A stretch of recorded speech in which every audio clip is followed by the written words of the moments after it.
growth, just building and warehousing things. And all those folks are gonna need a job. So, anyway, that's kind of where my attention to being on our state roads and so forth. Oh,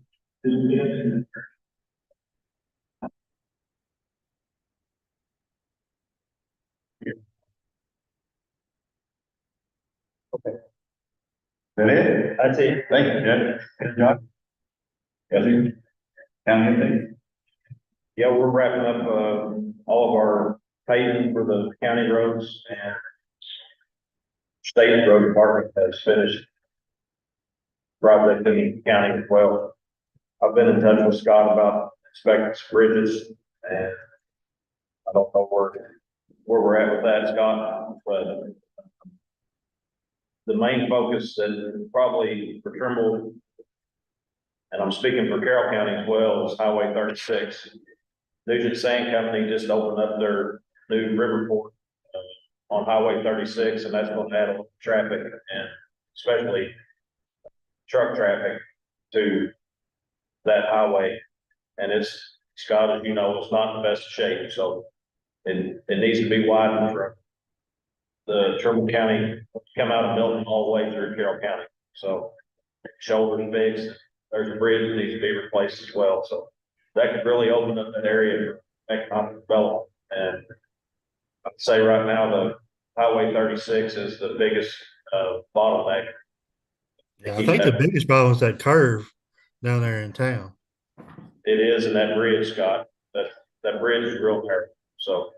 And I Judge, know I just that- I'll let you know, we're gonna be starting that turning lane project at the high school, probably about the end of the month.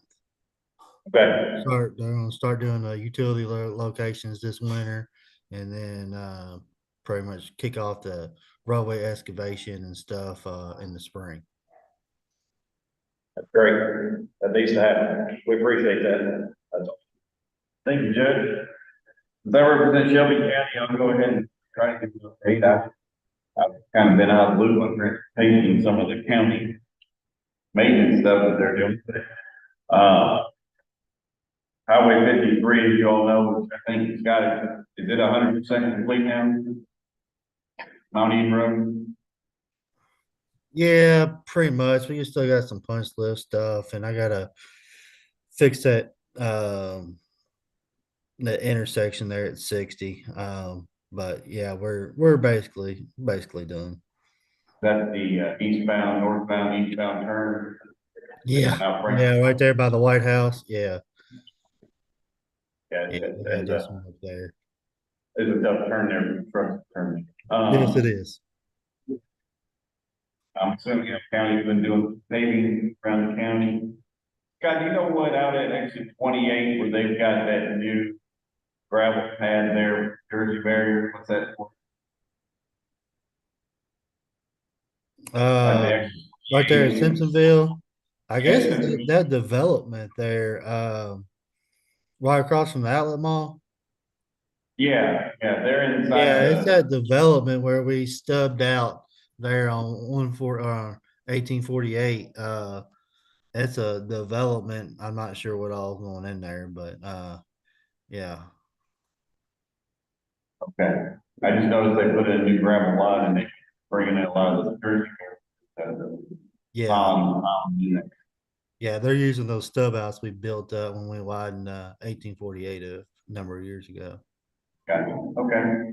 I know there's still work down at exit 32 at Taylorsville Road there with large warehouses at Gordon Lane, Bruderstown Road. They just finished that development, finished widening Taylorsville Road. For that portion of what's being constructed now. In the future, if there's any additional land annexed zone industrial development comes in out there, the next step of that road's gonna have to be byway.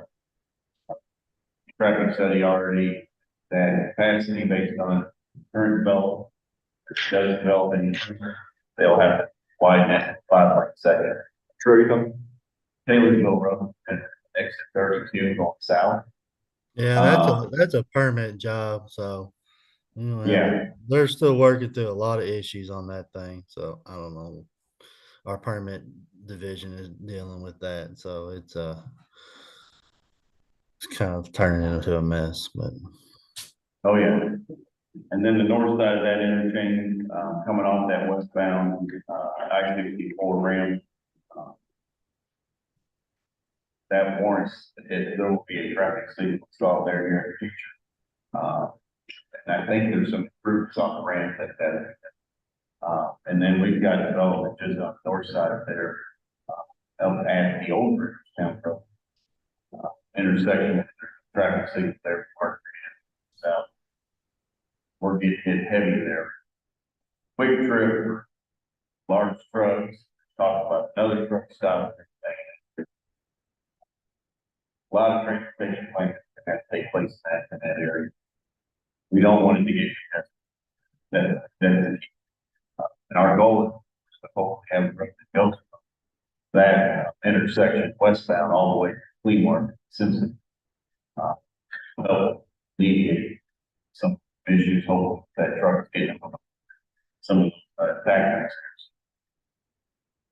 But I think we've got a good plan in place if we can just get some money to implement some of these improvements. Move traffic. That's all I have, for any updates. Anybody have any questions on the updates that were provided by the county? All right, hearing none, we're gonna move back up to item number 2 now that we have, Henry, Trimble, Shelby, and, Spencer County representing the form. We can take action now, so we'll, review for August 24th, 2023 RTC minutes. So you've got those in your packet. I saw one little change on the, I guess it's the second page where I go forward. A company called Mega One. I know that's Mago. M-A-G-O. Okay. Be it typographic. Okay. Mago. Anybody else have any corrections? MAGO. Yeah. If there's not any other corrections, then we'll get a motion to approve one correction. So we have a motion. We have a second. All those in favor say aye. Any opposed? Hearing none. Motion to approve the minutes. One change has been approved. All right, our next item of business, we'll go back to number 5. And that's the bylaws and the goals. Maybe you want to. Yeah, this is an opportunity to review our committee bylaws. Amending the bylaws for some process that would require a vote at the next meeting, with a 2/3 majority and approval by the KIPTA Board of Directors. But amending the goals would just require a simple majority, and we could do that at this meeting. I'd like to bring attention to the membership section of the bylaws. New members can be added with the 2/3 majority. While most of our members are elected officials, this is not a requirement. Public citizens can serve as members. The bylaws suggest a member of an underrepresented group or a minority representative, which I think would be a fantastic addition to the committee. Although I know that this is easier said than done to find someone to serve. But if you know of anyone that would be a good addition to the committee, please let me know. At this point, though, if there's any general discussion that anyone has of the bylaws or the goals or membership. Any questions? So how many can the county have on? There's no limit. It just needs 2/3 to add a member. Henry County, I think, only has 1. So every other county has at least 2. So Henry County would be a good opportunity to add to increase their representation. Yeah, I just like Dan, I got a big stack. Yeah, Shelby's got most populated county. We definitely could use more members. As we see, we barely made a quorum today. If there's any opportunity for minority representative, that would be, like I said, I think that would be a fantastic thing to have. If you go on with pay through the internship bylaws, explains different. And try to have on here. A diverse representation, which I know this thing is based on mainly county judges, mayor, magistrate, myself, on planning and zoning, representative from the county. We have Lauren, Shelby, Rose, local, behind. Yeah, that's what I was just thinking about, the other three cities, we may need to try to work on that to try to get our other people involved and make sure we get right points. Be here. So I'll work on that. Yeah. That's right. Yes, yeah, typically my master listed here, I know he comes to the, he usually zooms to the tip board. Yeah. No, if you can find some other representation, that'd be great, like, just have a flat. Board, but it's fairly. And if I would have had two other Shelby counties, still have one business, still have one. Is it the members, is it can't, yeah. I believe it's just 4 members having present. Okay, so. So when we start. Hey, stay home. We'll make, yeah. I think, well, fine. Yeah, if there's no amendments, then there's no action that needs to be taken. Well, staying, then the goals. We had the goals. And then we have the regional transportation committee goals. Okay. Is that part of your? There's, the only thing I would say from that is that one of our goals is supporting the coordinated human surface transportation plan. We're planning for a 2024 update of that. Our last version was from 2020, but we'll have more information on that at the next meeting. Good. Y'all see these back in earlier email.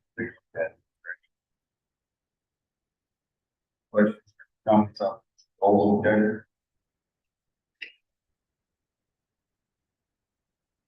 Yeah. Got it, tell everybody. If there's not, then we don't need to add. Guess everyone agrees.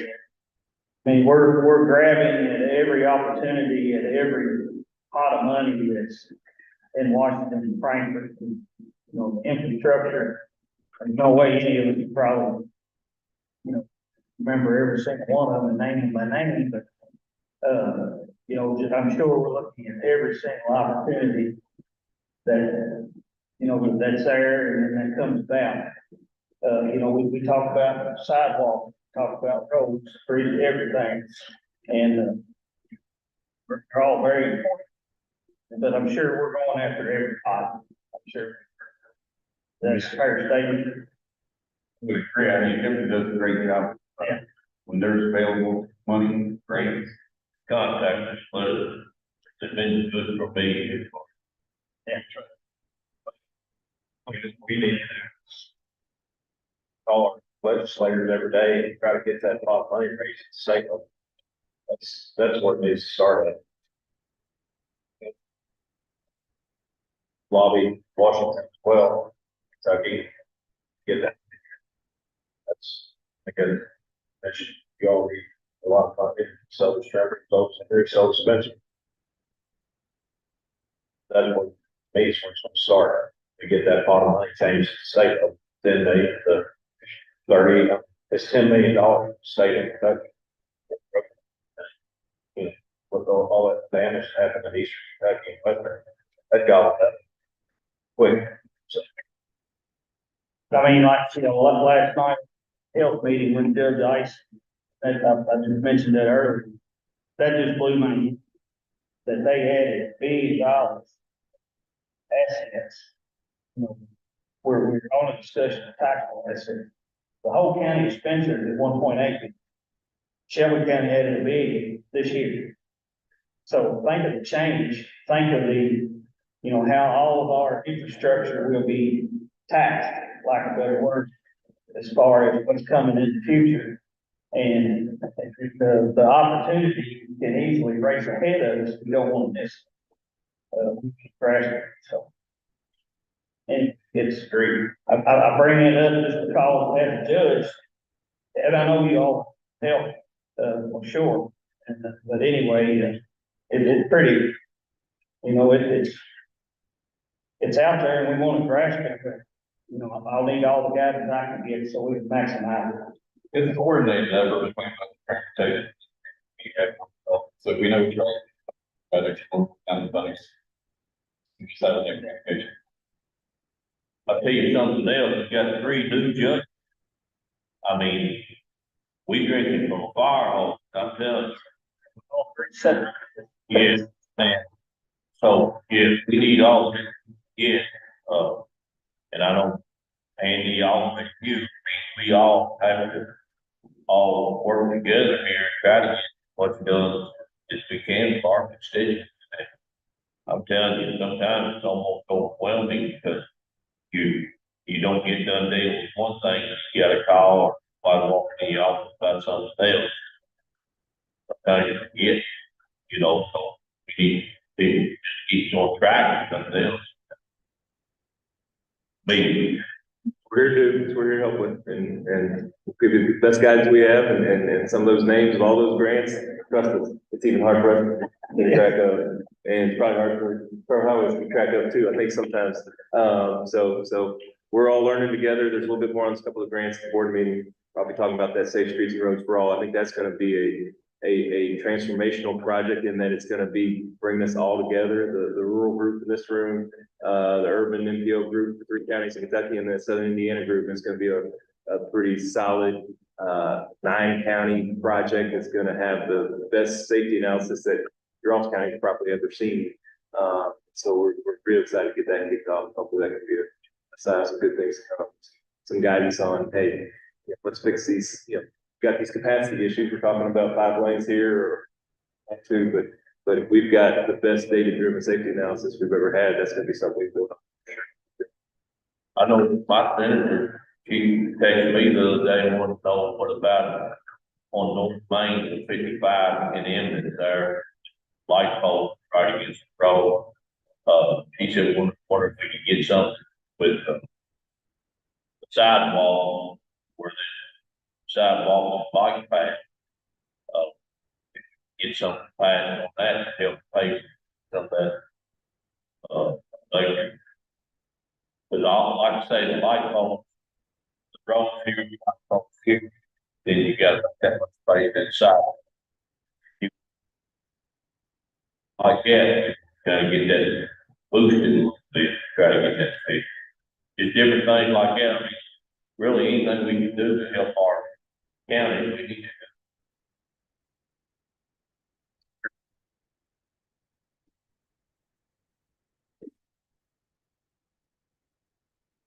That's the recommendation of coming in streets. You go one back from the bill. But that's on the way to sharing information, right? But we have come up with time, they can be very clear.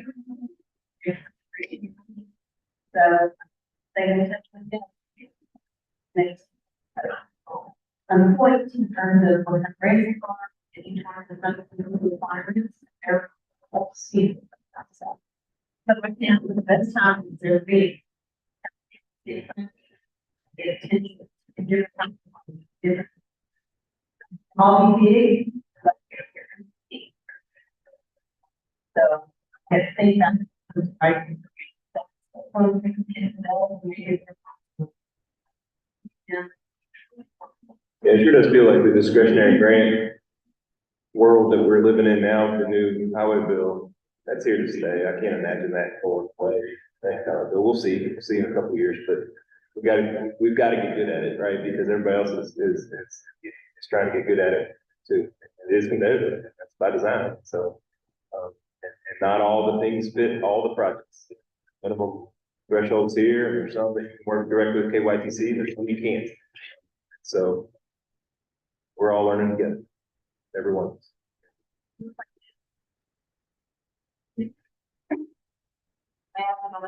Some of them. But others. So if you want to see. Well, probably should already trying to do the whole community development.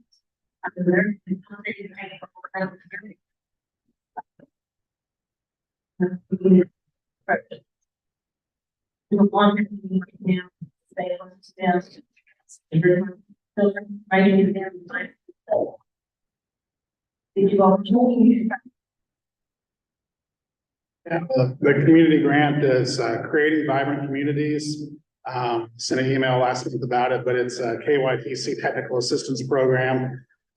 It's actually, you can apply through the website, so it's an easy application, and it's a zero match grant, so there's no money. It's 100% paid by the state, but it helps communities plan for land use, transportation, and future development options on the site. After the plan is created, it serves as a roadmap to actively attract and convey the community's vision to potential development partners.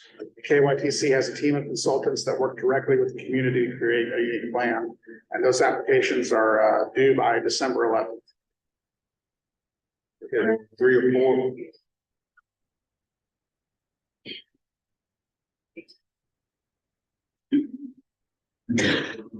That's the one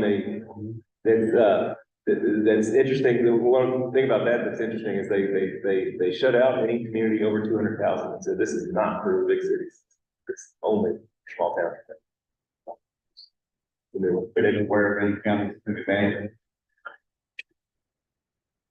I'm unaware of Do anybody. we know of any counties in our region that took advantage of that grant and put in a letter of intent? I'm unaware. Okay.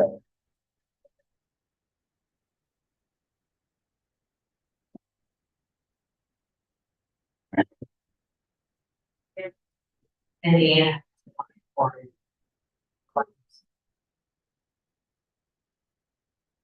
I've got a meeting need that we could do today. You need to talk to them regarding I can send you the email again, but it's a link on the website. I think you'll need a parcel map of the area is the main part of the application. We've got a sidewalk project that, we built a new high school in 82. There's no sidewalk out front still.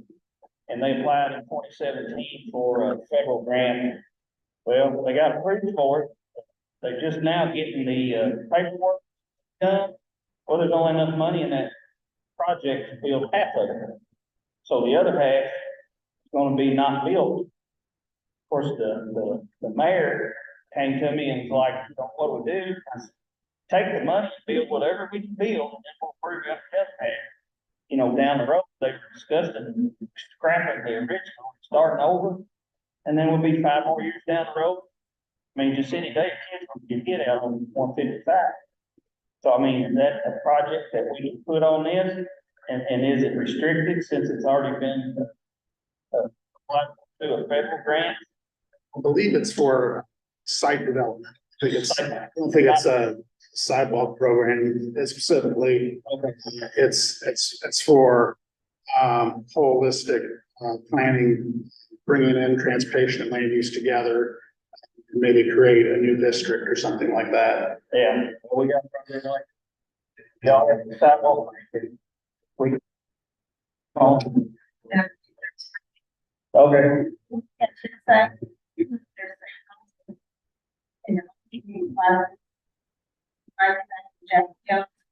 We've talked to her.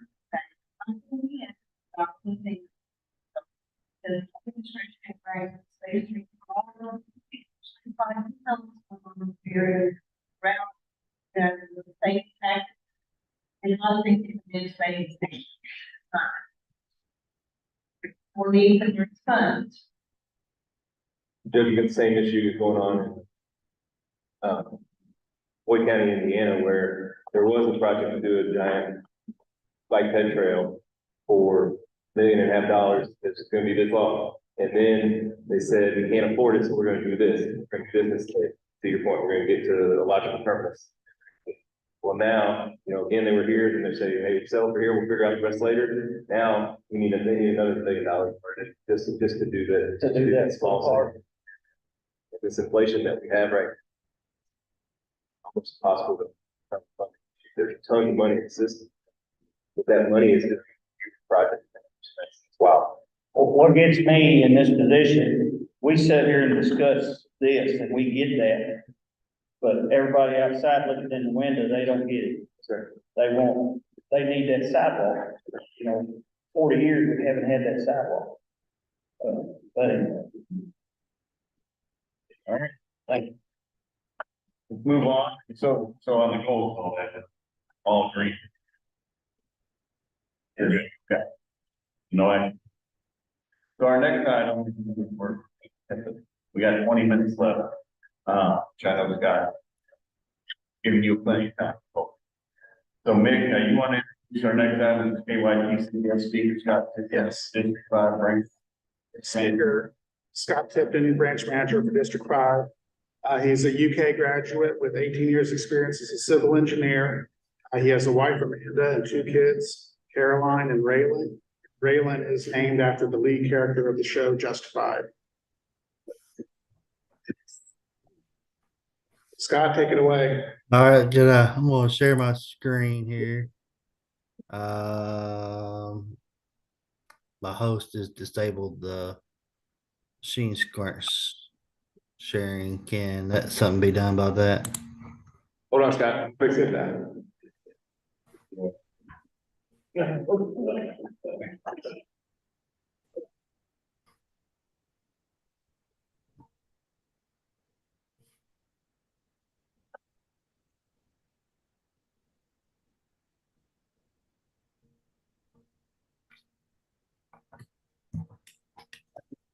Right now, Scott.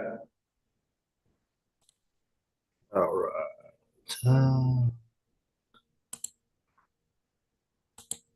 Share. Everybody see it? Yes. Yeah.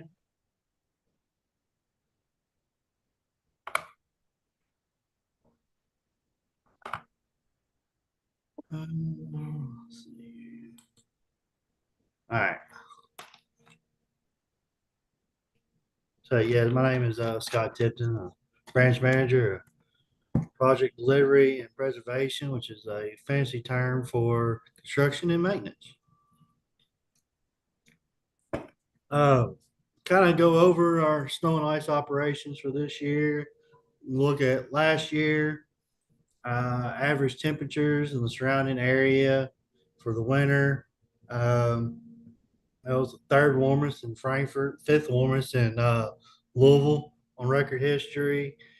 Even though we did have some really, really, really cold temperatures during Christmas. So kind of an outlook coming for this year. I guess the NOAA, this information is coming from the NOAA website. They're kind of anticipating it to be a little warmer and hopefully a little bit drier this winter. So we shall see if they are correct or not. Kind of go over our cost, what we spend. Last year, the state spent $46 million on snow and ice removal. The bulk of those is material and contractor expenses. And we spent $65 million the year previous. As you can see, the breakdown, we have 20 million in materials, 10 million in state, and that's across the entire state, all 120 counties. The contract equipment, those are our contractors we use. We spent, 12 million just on contractors. District 5, this is a breakdown of cost for each district. As you can see, District 5 leads the way. That's mainly due to the amount of contractors we deploy, especially in the Louisville area, to take care of all the interstates and stuff in Louisville with our limited maintenance people.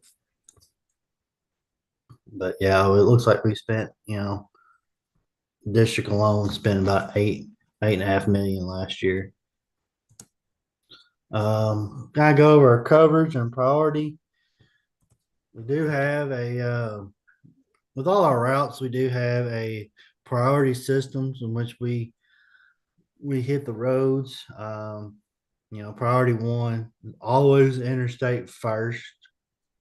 And those usually have a 1 hour turnaround for each truck per lane. Priority A, 2 hours, B, 4 hours, and then priority C, which is our rural roads, a 16-hour turnaround, but we may not hit those until the next morning, sometimes, just depending on the event.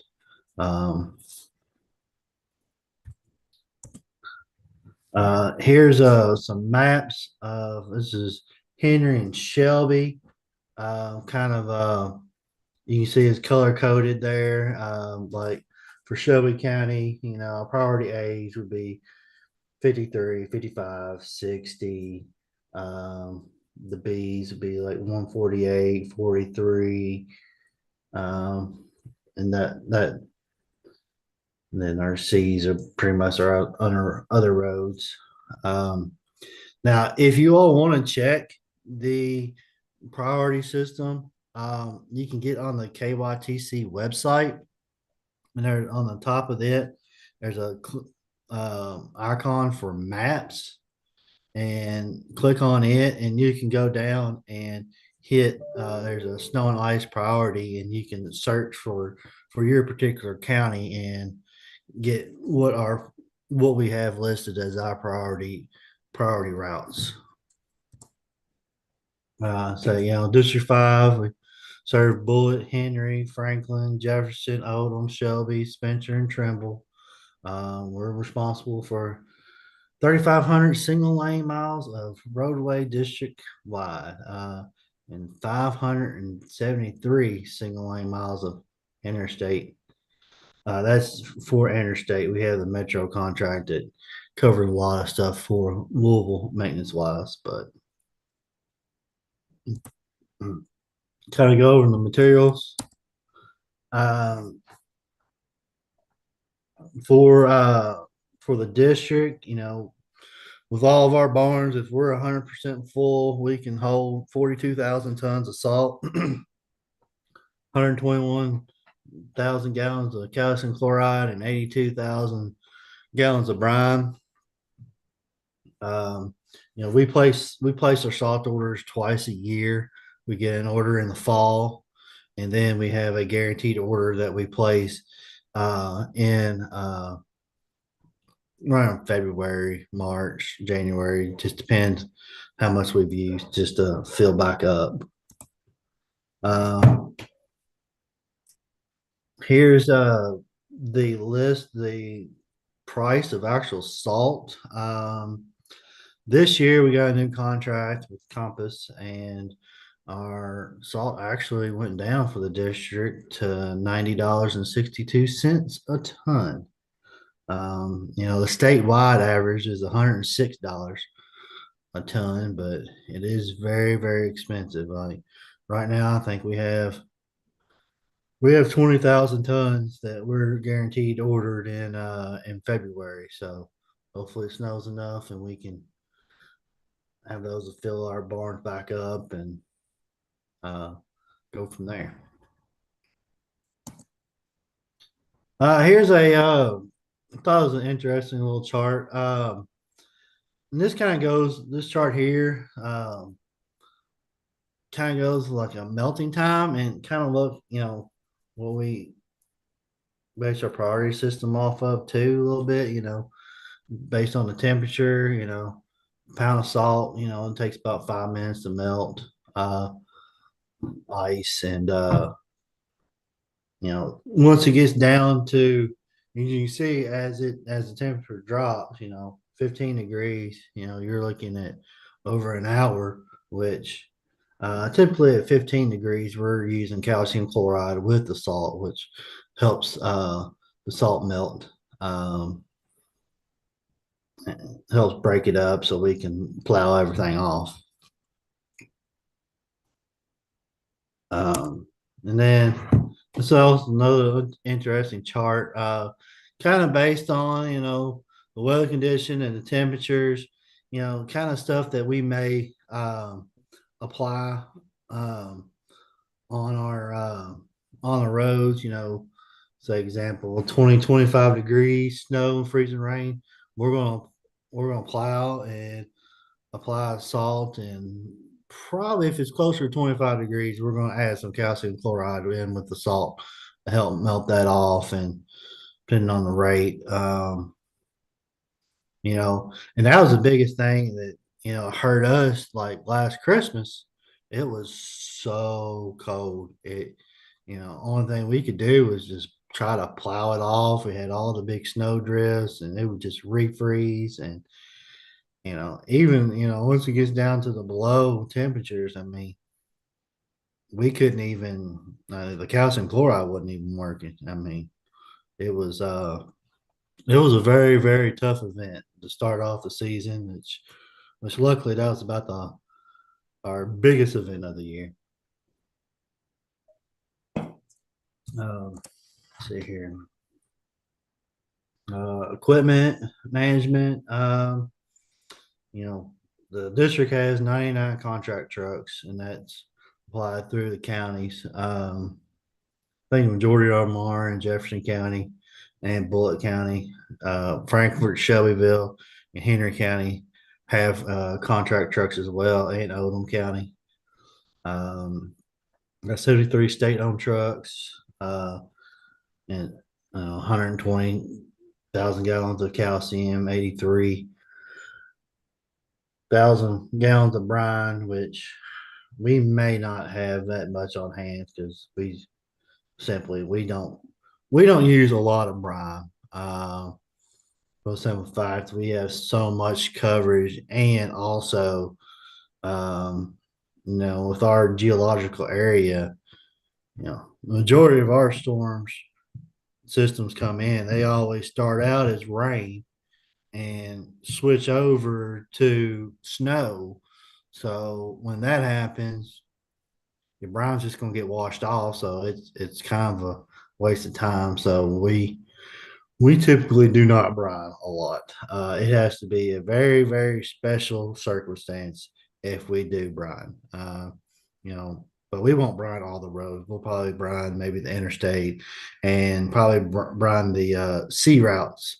So, because they're the last ones to get hit. So brine those, and maybe it may not stick on them roads as bad. But say we got 42,000 tons of salt. All of our salt barns are full, except for Bullitt County right now, which we having issues. The facilities thought it was a great idea to work on the barn this December. So,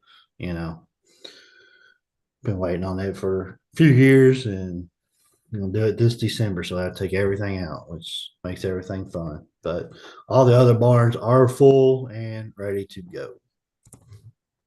Kind of go over some weather stuff. Kind of where we get most of our weather informations. We do have briefings with the National Weather Service, the Louisville office, and I participate in the Pathfinder as well, and that's with the National Weather Service, but it's more of a the surrounding offices. The Pathfinder, I think they have one down there in Jackson, Huntington, Western Kentucky, Southern Indiana, Southern Ohio. They all kind of contribute on that chat there. And they're good because you could ask questions, and we usually have those every time before a storm. And then we get a lot of information from, like everybody else does, with weather apps on the phone, local news, whatnot. So, um, I thought these are kind of some interesting things, pavement temps, remember the forecast, uh,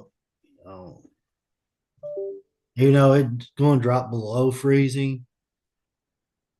You know, it's a good rule of thumb that, your pavement temperature is not going to follow it until about 2 or 3 hours. So there is some lag there. Um, of the pavement temperature. So um, it was very interesting that storm and the storm we had in last December where it dropped down so cold so fast. You could see the lag in our pavement temperatures. It that one kind of wasn't more than 2 or 3 hours. That was more 30 minutes to an hour. Just it dropped down so cold so fast.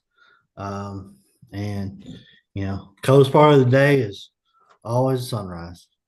So that's going to be the coldest part of the day. And, some things we may look at for getting a little squall or something. We may bring some people in early or something to hit the roads before rush hour or something like that. But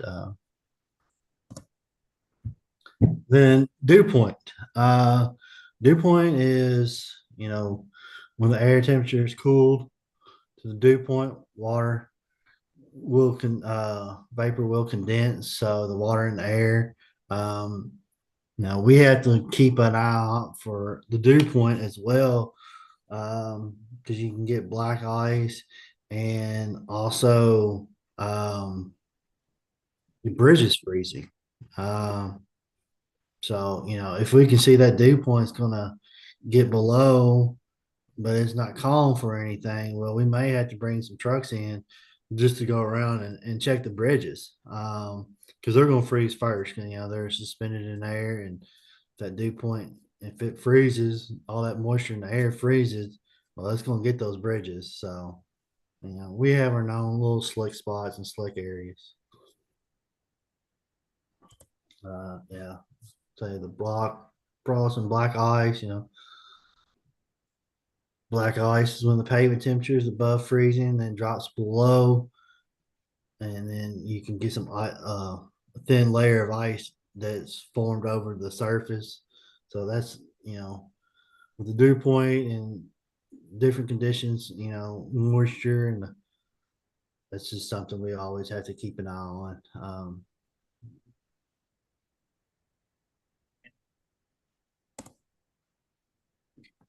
So here the go.ky.gov.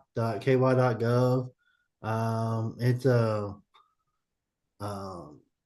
weather alert system. It's good for construction, any type of closures, and also you can get some updates on our snow and ice. And we also have the snowky.ky.gov. You can visit. We update stuff, and Frankfurt's good about keeping a lot of stuff updated. A lot of this stuff updated. We turn in updates on our snow and ice statuses about every 2 hours to them when we have a system in place. So, is there any questions or comments or anything else that need to address or? I have one question, and it might be on that website, but how often do you change a road from an A, B, C priority? What's the factor that upgrades from a C to a B? How often do you do that? Probably when we do our traffic counts. When the traffic counts get updated, yearly, or I think it may be every couple years, we get a traffic count and may look at changing some of the priorities or adding one road to a B or taking one road to a C. but you know, it's usually based off the ADT and just overall condition of the road. Yeah, I'll just say Spencer County, I don't have any complaints. I mean, y'all do a grand job. Thank you. Even, we have several C roads and, I live on C roads. Y'all got it. It's usually all in good shape, no problem. Thank you. Scott, thank you for your time. It's always a pleasure to have you join us. So even if you're not presenting, please come to our meetings. Have a good conversation. What's going on in the district? That's it, guys. We're running short on time. Need to keep on. So in the back of your package, you do have the item priority matter. They've provided county. You can see what those are. And Scott provided us as well in the presentation. If we could, Scott, we could get that presentation emailed out. Members, council. That way I don't. judge that. I will try. I'll try to share it. It's a pretty large file. I'll see about getting it sent to you guys. We appreciate that. Thank you. So our next meeting for TC will be January 25th, 2 years. Good between now and then, start thinking about some committee members, council members to add to it and get those names to Mick and give it and vote on that. Start building council. That said, any other comments? If not, then we'll entertain a motion to adjourn. Motion, if second, all in favor? We're adjourned. Thank you all. Thank you all for coming. Thank you. Scott.